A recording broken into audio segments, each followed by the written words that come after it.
৯টা গোল একটা সেমিফাইনালে। আর এটা শুধুমাত্র ফার্স্ট লেগ।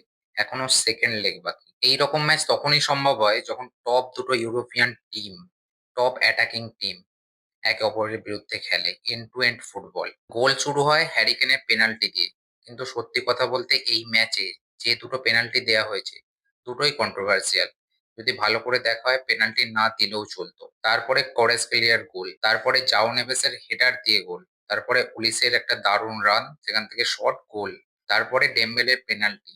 আর এটা শুধু ফার্স্ট হাফের গল্প। ফার্স্ট হাফের শেষে স্কোর লাইন ছিল ৩-২ আর সেকেন্ড হাফ শুরু হওয়ার ১৫ মিনিটের মধ্যে কারেসকেলিয়া আর ডেম্বেলের back to back goal, score line ৫-২। সেই মুহূর্তে খেলা দেখে মনে হচ্ছিল যে বায়ার্ন মিউনিখ আর খেলাতে নেই।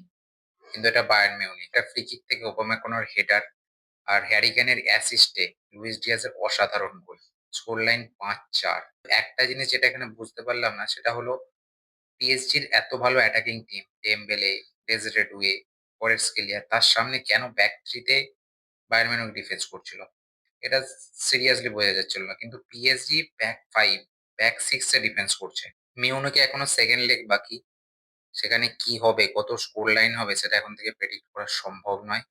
আর খেলাটা কেমন তুমি এনজয় করেছো? তোমার কি মতামত? সেটা অবশ্যই কমেন্ট করে জানাও।